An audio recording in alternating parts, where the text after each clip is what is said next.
Hello darlings, ఈరోజు అయితే పొద్దున అయితే బయలుదేరిపోయాము గేమ్ చేంజర్ మూవీ చూడాలనేసి. ఇంకా అలా వెళ్తూ థియేటర్ దగ్గరికి అయితే వచ్చేసాం. ఇక్కడ చూడగానే ఇంకా అన్న కట్అవుట్ వేశాడు గత్తు అనేసి. ఎర్లీ మార్నింగే సెలబ్రేషన్స్ అన్నీ అయిపోయాయి అనుకుంటా. ఇంకా ఇక్కడ ఇద్దరు ఎదవలు అయితే వెయిట్ చేస్తున్నారు నా కోసం. ఇంకా అలానే మెల్లిగా నడుచుకుంటూ లోపలికైతే వచ్చేసాం. ఇంకా లోపల వచ్చి కూర్చునేసాం అనమాట. ఇంకా రాగానే మూవీ అయితే స్టార్ట్ అయిపోయింది.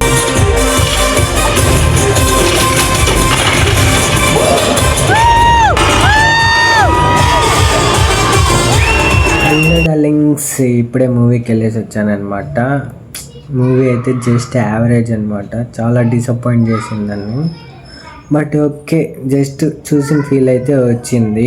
బట్ చరణ్ అన్నకు పడాల్సిన మూవీ అయితే కాదు అని నా ఒపీనియన్. ఎలా ఉంది థియేటర్ దగ్గర? మంచి గోలగోలగా ఉన్నట్టుంది. మామూలుగా లేదు సార్, బేపచ్చంగా ఉంది సార్.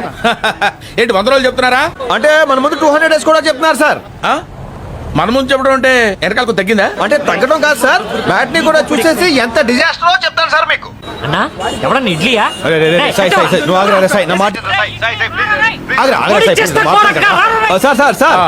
పొరపాటున ఏదైనా థియేటర్ దగ్గర వెళ్ళాలనుకుంటున్నారేమో సార్. వెళ్ళకండి సార్, ఎర్రెక్కిపోయి ఉన్నారు.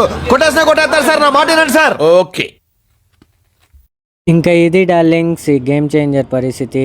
మీరు ఒకవేళ మూవీ చూసింటే మీకు ఎలా అనిపించిందో కింద కామెంట్ చేయండి. సైనింగ్ ఆఫ్ డార్లింగ్ ఖుషి.